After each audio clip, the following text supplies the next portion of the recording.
The sun scorched the Sahel dust as thousands gathered in reverence, the air vibrating with ancestral drums and chants in the ancient language of Sankara. On the main stage, Captain Ibrahim Traoré stood tall, a living symbol of defiance of victory, of a nation clawing its way back from chaos. He raised his hand in salute to the fallen heroes of the North, the men and women who bled to reclaim Burkina Faso from the grip of terror. And then it happened. Click, click, click. 3 dry, deliberate sounds behind him. 3 men in VDP uniforms drew weapons in perfect synchrony. But they were not Burkinabe. They were covert commandos, Ivory Coast operatives in disguise. Gunfire erupted. Ayuba, a Cobra, Special Forces operative, moved like a shadow.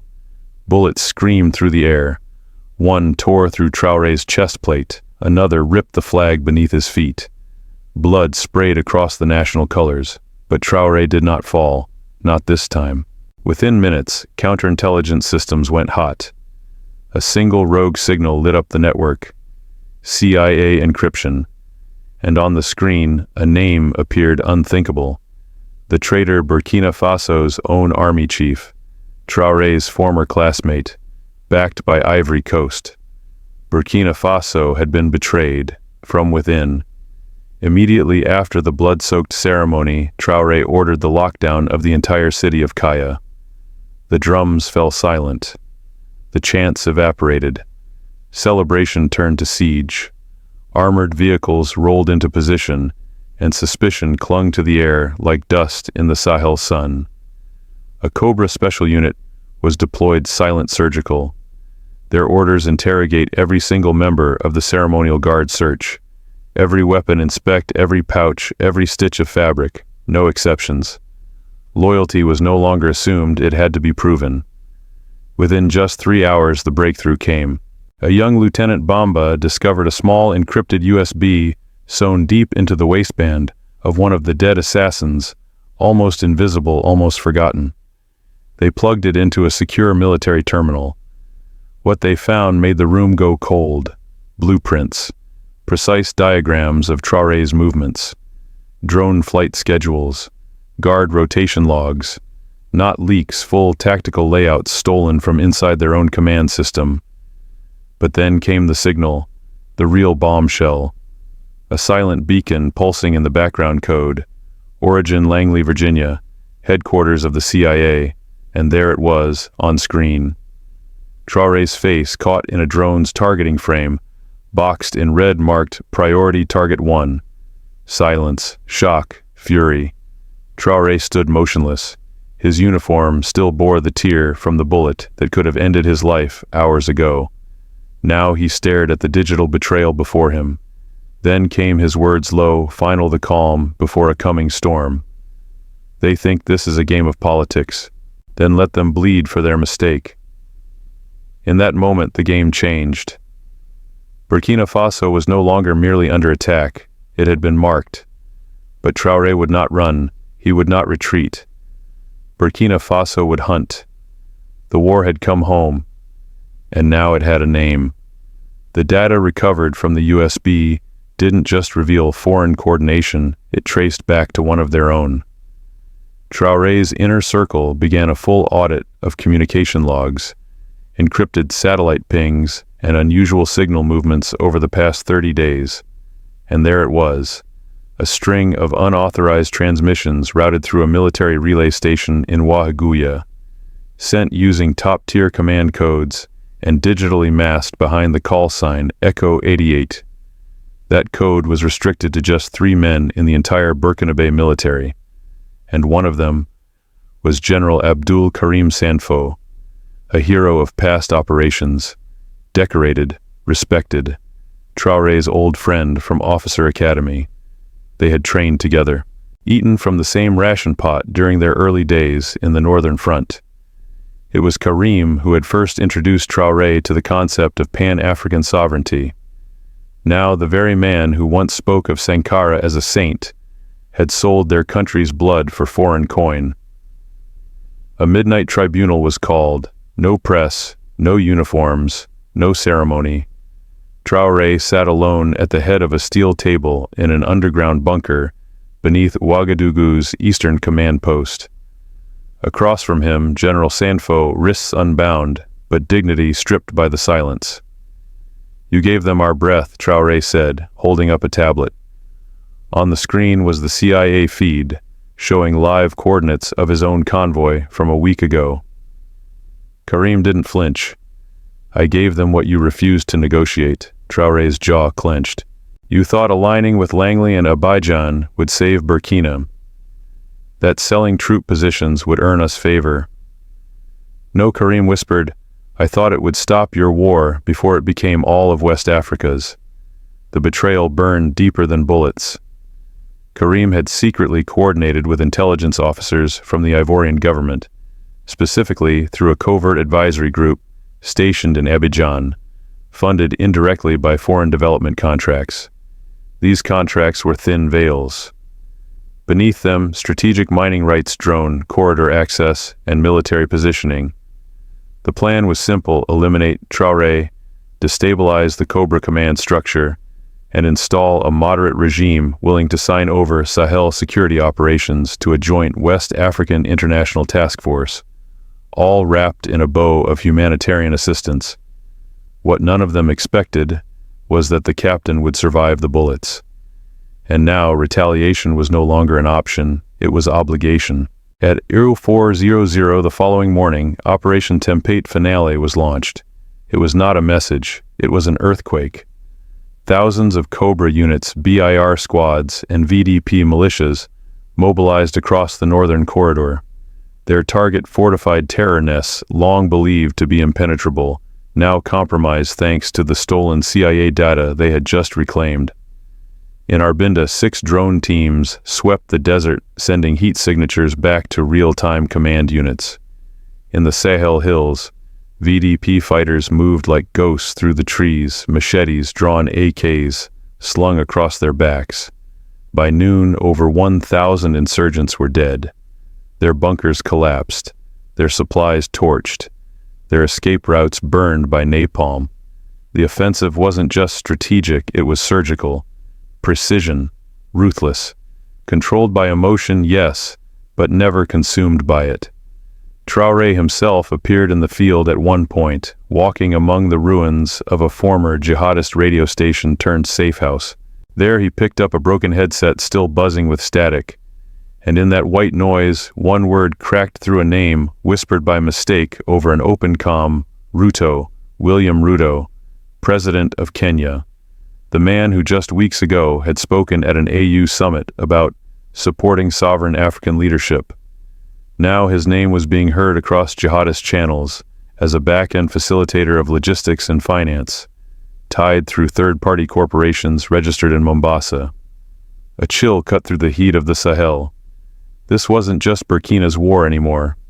It was the first domino in a much larger game. The room went still. The only sound was the static whisper fading from the broken headset in Traore's hand. Ruto. It was not screamed. It was not part of any coded message. It came out of the mouth of a dying insurgent, still clutching a comm unit, with trembling fingers bleeding into the red Sahel dust. The name slipped through as his last breath, unguarded, accidental, but damning. Traore stared at the device for a moment longer, then passed it silently to Ayuba. "Get me everything. Every file, every channel, every whisper attached to that name in this region," he said, voice low and cold. Burkina Faso's intelligence units kicked into overdrive. In the space of 48 hours, over 17 terabytes of field data were processed, intercepted radio chatter, encrypted satellite calls, funding trails, and logistical shipments tagged from Kenya's coastal ports. The conclusion was unmistakable and terrifying. The insurgents were being resupplied through a shell logistics firm headquartered in Mombasa. On paper, it was a fishing export company.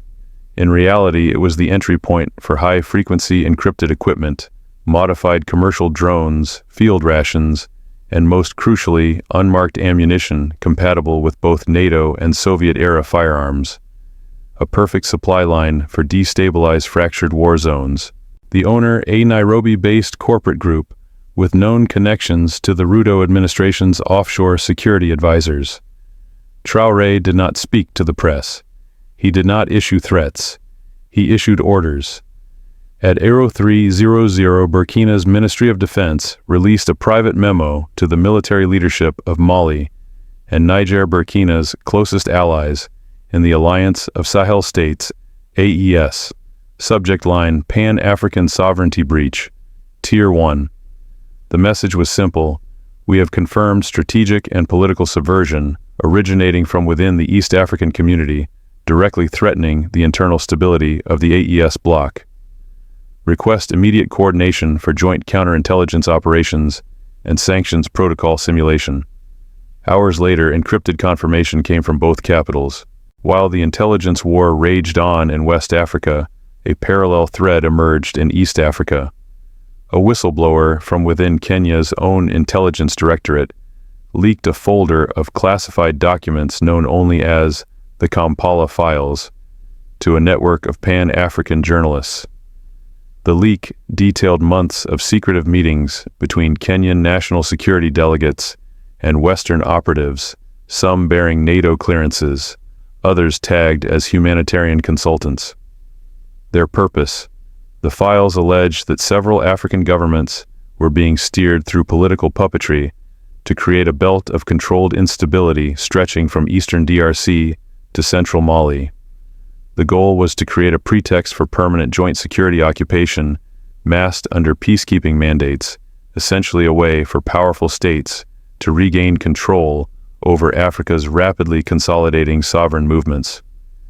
Burkina Faso, under Traore, was named as the single most volatile variable. Too bold, too independent, too dangerous. That was why he had to be removed. Inside Traore's war room, now fitted with full-time counter-surveillance systems, the data was laid bare for every Cobra command chief to see. Names, dates, phone logs, financial trails. Ayuba, seated beside his commander, asked the question none of them wanted to voice. What now? Do we confront Ruto directly, or do we go silent and bleed them slowly? Traore stood looking out over the city from his reinforced compound.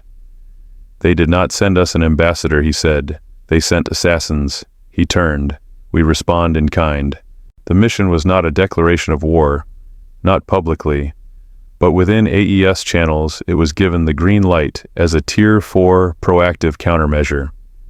3 Cobra units were dispatched under deep cover protocols. Their mission: confirm the physical presence of Mombasa-based logistics managers tied to the Ruto administration. Map out connections between Nairobi's internal security team and known Western operatives. Prepare evidence for submission at a future AU emergency summit. This was not a military strike, not yet. It was a strike against credibility, a war of legitimacy, and it had to be won not just on the battlefield, but in the hearts of every African watching. 5 days later, a video surfaced online broadcast, not by state television, but by a rogue AES media cell, using satellite bypass systems. In it, Traore stood in the ruins of a captured terrorist base. Behind him, evidence was laid out in open crates, ammunition boxes labeled Charon Exports Lotiti. Nairobi encrypted phones, preloaded with Kenyan SIM cards, and satellite maps of Ouagadougou, with classified Cobra movements marked. Traore looked directly into the camera. Burkina Faso is not at war with any African people, but we will not bow to those who turn their neighbors into enemies. Sovereignty is not a slogan, it is a red line, and we will draw it in the blood of whoever crosses it. In Nairobi, the administration went into media lockdown. No official response, no denials, no confirmations, just silence and rapid reshuffling of security staff. In Washington, several intelligence officers were recalled from West Africa without explanation. In Paris and London, newspapers carried cryptic headlines, "The African Cold War begins." But in the streets of Kaya, Ouagadougou, Niamey, and Bamako, something else happened. Murals of Traore appeared overnight, painted by street artists, his face half lit by shadow beneath the words, The lion is awake. The morning after the broadcast, the world held its breath, but the Sahel did not. Across the AES capitals, Ouagadougou, Bamako, and Niamey, military and political councils convened behind locked doors. Outside, tens of thousands gathered in support, waving flags, chanting the names of their leaders, like war drums echoing through the desert. In Burkina Faso, Traore had drawn his red line with words. Now it had to be drawn in policy and, if necessary, in fire. The three leaders of AES Traore Mali's Colonel Assimi Goïta and Niger's General Abdourahmane Tiani issued a joint directive by secure satellite link. The Mission Initiate Protocol Dune Shield, a regional contingency plan for the emergence of coordinated, foreign-backed destabilization.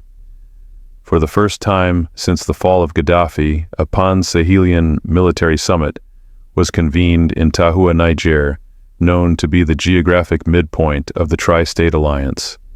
The message was clear: Africa would no longer whisper its sovereignty, it would roar. Within 48 hours, the summit began. 3 flags waved under a reinforced tent in the blistering Niger sun. Around the table sat hardened men, flanked not by diplomats, but by battlefield strategists. Maps of West and Central Africa stretched across the tables, marked in red, yellow, and blue zones. At the heart of the discussion, identified corridors used by covert logistical networks, especially via coastal ports. Intelligence on suspected allied state infiltration within military command chains. Coordinated mobilization capabilities in case of direct confrontation with foreign-trained regional forces. But the most important debate centered on whether to name Ruto publicly and what the consequences might be. Some argued for caution. Others, led by Goïta, pushed for full exposure. Then Traoré spoke, measured, controlled, but firm. Naming him is not for the West, it is for us, so that our children know who sold silence in exchange for sovereignty. If we fear names, we have already lost the war. The room fell silent. Then came the vote, unanimous. Back in Nairobi, the silence had fractured into panic. Ruto's internal advisory team began purging documents. Contracts were shredded. Server rooms at certain ministries caught fire. At least 2 lower-level intelligence officers were found dead under suspicious circumstances. A cover-up had begun, but it was already too late. Because Traoré had anticipated the panic, and he had set a trap. Through the AES Joint Cyber Intel Task Force, a decoy intelligence drop was placed on a known compromised channel. The file, labeled Alpha Rift, claimed to contain the identities of Cobra agents operating in East Africa. In less than an hour, the file was accessed by a private network registered in Karen, Nairobi, an elite district home to several foreign diplomats and intelligence contractors. Proof of espionage. AES had what it needed: a smoking gun digitally signed and time-stamped. On the international stage, tension escalated rapidly. At the United Nations Security Council, a motion was quietly introduced by France to request clarification on AES military movements and their recent intelligence sharing protocols with Iran and Turkey. The motion failed, but the tone had been set. Washington's State Department released a carefully worded statement. The United States respects the sovereignty of all African nations and encourages diplomatic resolution to regional disagreements. No names were mentioned, but the implication was clear: the West was nervous. Not because of what had been said, but because of who had the power to say it now. Meanwhile, the African Union was forced to call an extraordinary assembly under pressure from both pro-West and pan-African blocs. The assembly would convene in Addis Ababa in 5 days. The center of gravity had shifted. Africa was no longer a chessboard, it was a player. On the streets of Bobo Dioulasso, in the markets of Bamako, and across the mosques and schools of Niamey, a wave of popular mobilization began. What started as military defiance had now become a civilian movement. Artists painted resistance murals. Poets recited Sankara's speeches in open squares. University students began organizing sovereignty circles, political education networks designed to resist foreign propaganda and revive African historical consciousness. The AES was no longer simply a military bloc, it had become a cultural front, and every movement needed a spark. 2 nights before the African Union's emergency assembly in Addis Ababa, Traore did something no one expected. He flew to Tahua not as a soldier, but as a witness. At a public rally hosted on the edge of the Sahara, before a crowd of over 40,000, he stood on a bare steel platform and addressed the continent. He said nothing about war. He spoke of memory, of betrayal, of a continent that had forgotten the scent of its own soil. Then he ended with this: "They thought they could break us with fear. But we have nothing left to fear, because we remember who we are. We are not a problem to be solved. We are a people awakening, and we are coming home." The crowd erupted, and somewhere in Nairobi, someone finally understood. This was no longer about Traore. It was about Africa choosing who speaks for Africa. Addis Ababa, 5 days later. The African Union headquarters, a building built by Chinese architects and funded by global players, now became the crucible for a distinctly African reckoning. For the first time in a generation, the fate of a continent was not being debated in Paris, Washington, or London, but here under African skies, with African voices. The extraordinary assembly was packed, every seat filled. Delegates from 54 member states gathered, but this was no ordinary summit. It had the tension of a courtroom, the silence of a battlefield. AES arrived unified, focused, unflinching. Traore Goita and Tiani walked in shoulder to shoulder, wearing simple military fatigues, not ceremonial suits. No entourage, no fanfare, just presence. Across the aisle sat President William Ruto, his delegation stiff-guarded, visibly unsettled. Despite pressure from his advisors, he had chosen to attend, or rather, as leaks would later reveal, he was ordered to attend by external partners eager to contain the crisis. But containment was no longer an option. The summit opened with procedural remarks, then exploded into history. Traore was the first to speak. He didn't accuse, he unveiled. Using a secure satellite link, his team presented a cascading timeline. The intercepted CIA signal originating from Langley. The funding trails traced through shell companies in Mombasa. The contracts between East African logistics firms and humanitarian arms suppliers in Belgium and Germany. And finally, the intercepted comms that mentioned Ruto by name. At each point, the evidence grew heavier, and the silence in the room thickened. Then came the masterstroke, a short video just 18 seconds. In it, a mid-level logistics officer, captured during Operation Tempate finale, described his recruitment. The video had no edits, no enhancements. We were told to support shipments marked Blue Aid, but they weren't medicine. They were tactical drones, satellite phones, and sniper optics. The contract came from Nairobi, through a man called Mwangi. We were told the president is aware. The name hit like a hammer. Mwangi, Ruto's longtime logistics advisor. The camera panned to Ruto. He didn't speak. His eyes darted, calculating, but the AES wasn't finished. Mali's Colonel Goita stepped forward next. He didn't speak of espionage. He spoke of dignity. This is not about drones or dollars. This is about the memory of our ancestors being bartered for influence. This is about Africans choosing other Africans for destruction under foreign shadows. Today we decide if we are sovereign nations or just coordinates on someone else's map. Thunderous applause broke protocol. Delegates from Zimbabwe, Guinea, and Chad stood up. Then Sudan. Then even Tanzania, Kenya's neighbor, signaled symbolic support. The tide had turned. Ruto finally rose. He denied everything, blamed rogue actors, questioned the authenticity of the footage, called it an information war engineered by anti-progress radicals. But the words fell flat. No one was listening, because everyone was watching Traore. He had not once raised his voice, he had not once pointed a finger, but now he stood looking directly at the assembly and said, "This is not a trial, this is a mirror. What you see here is not just Kenya's reflection, it is ours. If you do not hold this breach accountable, then know this Burkina Faso will. And we will do so without apology." The room erupted in procedural chaos. Behind closed doors, AU legal and security advisors debated for hours. Would the union issue sanctions? Would they expel Kenya? Would they call for international arbitration? But Traore, Goita, and Tiani had already anticipated the inaction.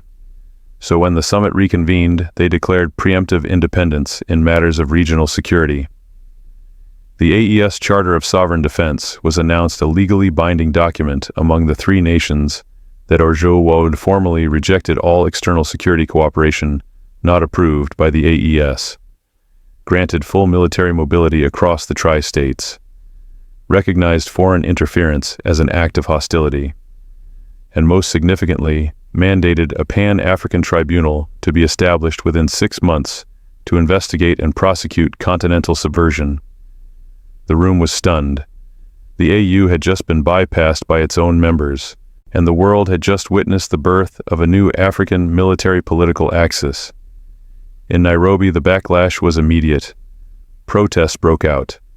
Civil society groups, long silenced, erupted with demands for inquiry. Mwangi fled the country within 72 hours. Leaked internal memos revealed foreign diplomats evacuating quietly.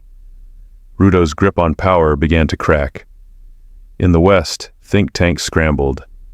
NATO quietly increased activity in coastal West Africa. French intelligence proposed containment strategies. The U.S. State Department urged stability but had already begun behind-the-scenes talks with AES representatives. The new order was real and irreversible. He returned to Kaya the same way he left without ceremony. There, beneath the flag that still bore dried blood from the assassination attempt, he addressed his people not as a victor, but as a reminder. Victory is not killing enemies. Victory is ensuring your children no longer have to ask, "Who do we belong to?" Today we chose the answer, and we did not whisper it. We roared. In the hills beyond Kaya, villagers echoed those words by firelight, and across the continent something began to stir. Not war, not fear, but a remembering. Africa was not born yesterday, and now finally she had remembered her name.